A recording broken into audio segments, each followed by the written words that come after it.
हाल ही में 3 अप्रैल 2021 को छत्तीसगढ़ के सुकमा डिस्ट्रिक्ट में इस साल का सबसे बड़ा नक्सलाइट अटैक हुआ, जिसमें सीआरपीएफ के 22 जवान शहीद हो गए और 12 नक्सली मारे गए। पिछले 20 सालों में कई बार इंडिया के बहुत से स्टेट में नक्सल अटैक हुए हैं, जिनमें 12,000 से भी अधिक लोग मारे गए हैं। एक बार 2006 में उस समय के प्राइम मिनिस्टर मनमोहन सिंह ने नक्सलवाद को हमारे देश के सामने अब तक की सबसे बड़ी इंटरनल सुरक्षा चुनौती कहा है। इनका ये बयान नक्सलवाद भारत को किस तरह से अंदर से खोखला कर रहा है ये दर्शाता है। इन बातों को सुनकर काफी सारे सवाल खड़े होते हैं, जैसे नक्सलवाद की शुरुआत कहां से हुई, नक्सल आइडियोलॉजी किस तरह हमारे देश को नुकसान पहुंचा रही है। इसी तरह के और भी काफी सारे सवाल जिनका उत्तर हम इस वीडियो में जानेंगे।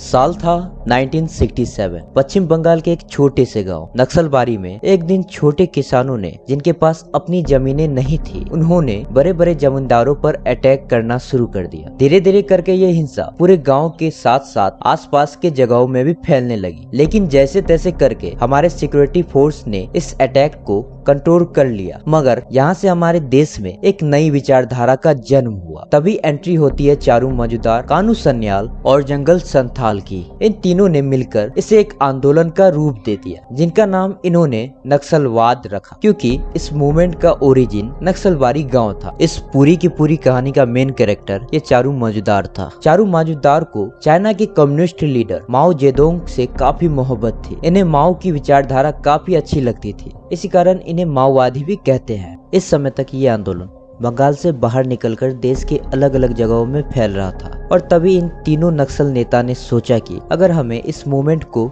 दूर तक ले जाना है तो हमें एक पार्टी के अंदर इन सारे लोगों को एकजुट करना होगा। इसी के तहत 22 अप्रैल 1969 को इन्होंने CPIML यानी communist party of India Marxist Leninist का गठन किया। फिर कहानी में एक मोड़ आता है जब चारू मजुमदार को पुलिस ने 1972 को अरेस्ट कर लिया और उसकी मौत पुलिस हिरासत में ही हो गई। अब लोगों को लगने लगा कि अब भारत से नक्सलवाद की समस्या दूर हो गई है, लेकिन उनकी यह सोच गलत साबित हुई, क्योंकि इसके बाद देश के अलग अलग भागों में कई सारे नक्सल ग्रुप पनप रहे थे, जिसमें सबसे आगे था पीपुल्स वार ग्रुप, जो कि आंध्र प्रदेश में बनाया गया था। अब इस ग्रुप ने अपना रंग दिखाया। ये ग्रुप बहुत से लोगों को मारकर उन्हें क्लास एनिमी बता देते थे और कईयों को ये पुलिस इन्फॉर्मर कहकर उन्हें मार डालते थे। जून 1998 में इन्होंने आंध्र प्रदेश के एक गाँव पर अटैक करके वहाँ के प्रधान को मार डाला और 8 महिलाओं को घायल किया और 2 लोगों की हत्या कर दी, वो भी सरेआम। और उसी साल फरवरी में इन लोगों ने उड़ीसा के एक पुलिस वाले को सिर्फ इसलिए मार डाला क्योंकि वो आंध्र प्रदेश से होकर उड़ीसा जा रहा था। इसी के एक साल बाद 1999 में इन्होंने मध्य प्रदेश की स्टेट ट्रांसपोर्ट मिनिस्टर लिखरा कावेरे को भी मार डाला। इस ग्रुप पर भी सिक्योरिटी फोर्सेस ने कुछ लगाम लगाने की कोशिश की, लेकिन कुछ भी हासिल नहीं हुआ। इस ग्रुप के टारगेट्स ज्यादातर police, government officials, development project और कुछ गिने चुने बिजनेसेस थे,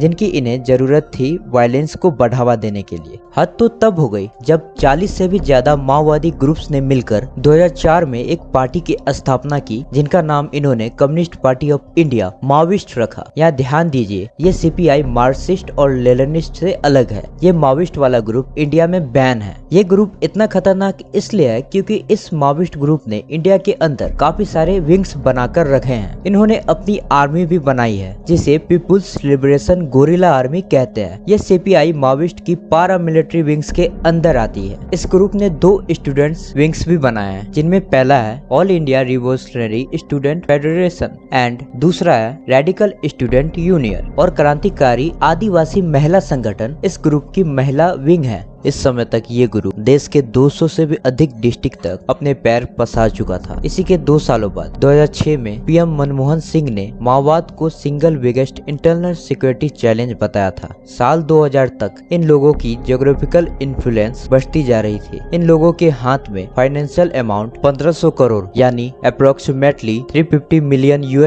तक पहुंच चुकी थी। इस ग्रुप के बढ़ते प्रभाव को खत्म करने के लिए सेंट्रल गवर्नमेंट ने 2009 में अनलॉफुल एक्टिविटी एक्टिविटी एक्ट के तहत CPI माओइस्ट ग्रुप को पूरे भारत में बैंड कर दिया। इस लॉ के कारण पुलिस और मिलिट्री को एक ऑटोनॉमी प्रोवाइड हो गई, जिसके तहत वो इन लोगों से लोहा ले सकते थे। इसके बाद आप अगर 2012 के डाटा देखें तो आपको दिखेगा कि 2014 के बाद लगातार चाहे वो नक्सल अटैक हो या फिर कैजुअलिटी हो या हमारे सिक्योरिटी फोर्सेस की डेथ हो, ये सारी चीजें लगातार कम होती जा रही है। ऐसा इसलिए हो रहा है क्योंकि हमारे स्टेट और सेंट्रल गवर्नमेंट ने नक्सलाइट प्रॉब्लम को कंट्रोल करने के लिए बहुत से लॉ और स्ट्रेटेजी बनाई है। अगर हम छत्तीसगढ़ का एग्जाम्पल ले, छत्तीसगढ़ में आधे से ज्यादा डिस्ट्रिक्ट में नक्सलवाद की समस्या थी। वहाँ के एक कांग्रेस नेता महेंद्र कर्मन ने 2005 में सेल्वा जुडुम नाम से एक मूवमेंट चलाया था, जिसमें इन्होंने गाँव के लोगों के हाथ में हथियार थमा दिए थे और इनसे कहा गया था कि जहाँ भी आपको नक्सली दिखे उन्हें मार दो, और बस इन्होंने ऐसा ही करना शुरू कर दिया। लेकिन ये नक्सलियों को कम और अपनी पुरानी दुश्मनी ज्यादा निकालते थे। फिर बाद में देखा गया कि यहाँ के गांव वाले नक्सलियों और सरकार के बीच में फंसकर खुद की ही जान गंवा रहे थे, और फिर जून 2011 में सुप्रीम कोर्ट ने इसे बैन कर दिया और 2013 में हुए एक नक्सली हमले में महेंद्र कर्मन की मौत हो गई। अब झारखंड का उदाहरण लेते हैं। झारखंड की पुलिस ने 2013 में एक ऑपरेशन एनाकोंडा लॉन्च किया था। इस ऑपरेशन के जरिए ये अपने स्टेट में नक्सलियों को कंट्रोल करने में कामयाब रहे थे। अब बात करते हैं सेंट्रल गवर्नमेंट ने इन पर कौन कौन से कदम उठाए हैं। केंद्र सरकार ने 12 रास्ते अपनाए हैं नक्सलियों से डील करने के लिए। इंडिया की मिनिस्ट्री ऑफ होम अफेयर्स ने ऑपरेशन समाधान लॉन्च किया है। इसके तहत हमारी आर्मी को बहुत से डिजिटल वेपन्स दिए जाएंगे, जैसे ड्रोन, हेलीकॉप्टर और वेपन ट्रैकर्स भी, क्योंकि